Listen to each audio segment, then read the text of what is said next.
Hello guys, welcome to another video. In this video we are going to work out exactly why it takes powerlifters so long to train. If you are a powerlifter and you can relate to this, smash the thumbs up button and let's get started. And if you don't powerlift, can you hit the thumbs up button anyway? Thanks.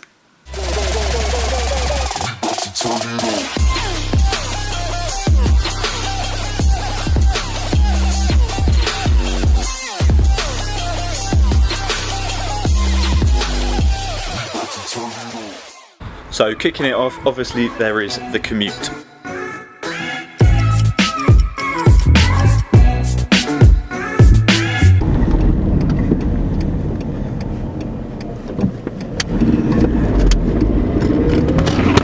Next comes the 5-10 minutes banter you have before you start lifting. Hey Sam, your deadlift sucks. Fuck off, mate. Then if you're like me and you're pretty jacked up, allow for half an hour warming up.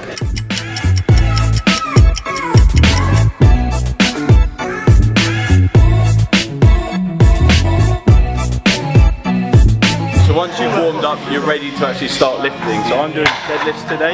Obviously I'm working to a top set or something, so you need to take your increments up with that.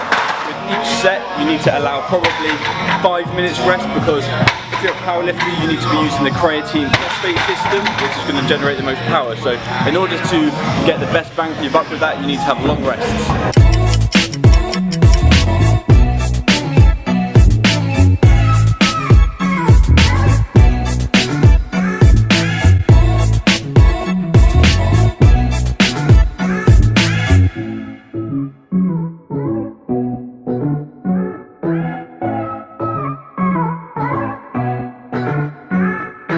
So after about half an hour of warming up, you're ready to...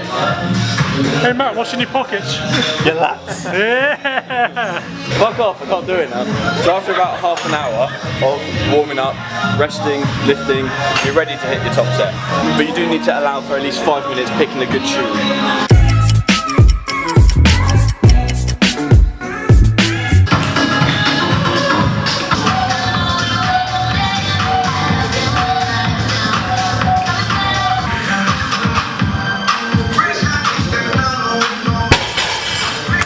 Once you've done the top set, you need to allow for another 30 minutes to do your back down sets. In between that, you have a little bit more banter. Sam, your bench sucks. Mate, fuck off.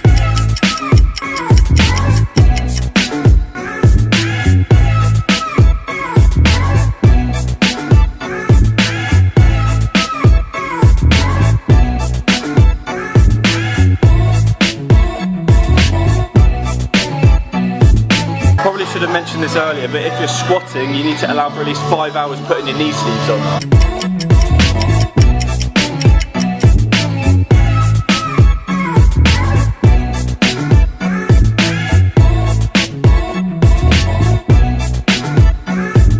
Because you train with your bros, you've got to make sure you allow time to spot them.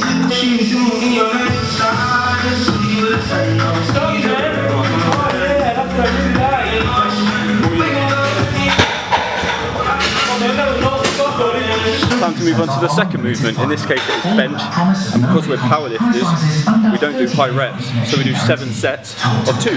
This takes about another half an hour.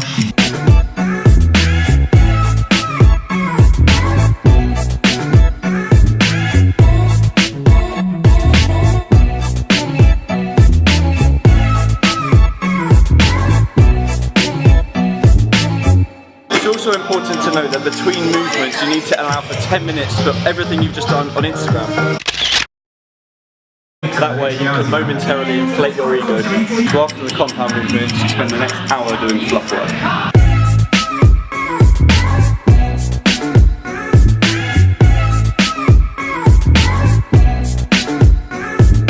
Once you finish with the fluff work, it's 20 minutes of stretching.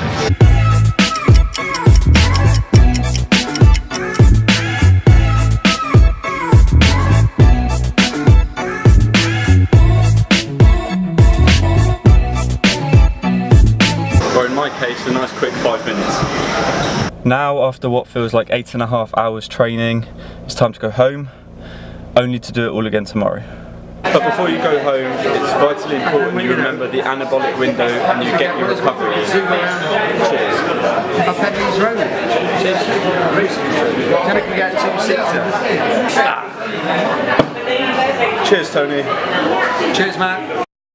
Hi guys, welcome to the next day. I hope you enjoyed that fairly satirical look at why powerlifters do take so long in the gym. I mean, it's quite scary how accurate some of that was, especially the bit with the knee sleeves. It literally does take 5 hours to get your knee sleeves on.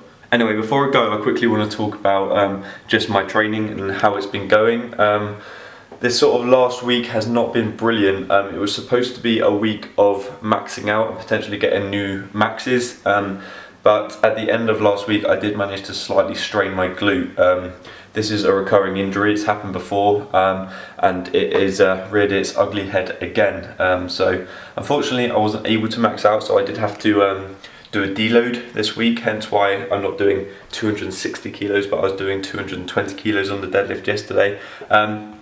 I did kind of fuck up my programming. Even though I'm supposed to be deloading, I did misread the program and I actually squatted 220 kilos when it was meant to be 200 kilos. So that added more strain onto my glute, which really didn't help the sort of healing process. But I was happy with how 220 kilos moved.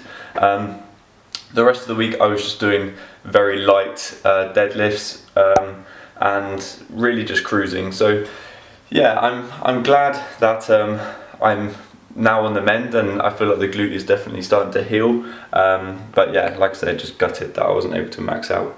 But I've got a little bit of an announcement. I will hopefully be competing in around about 6 weeks' time in the Southeast qualifier.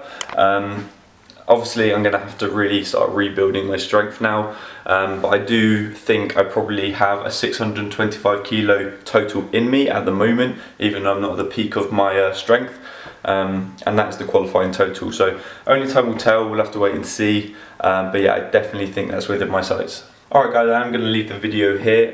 Like I said earlier, smash the thumbs up button if you have enjoyed it, and if you haven't already, hit that subscribe button, it really does help support the channel, and I'll see you in the next one. Take care. Peace. Sam, your bench sucks. Mate, your YouTube sucks.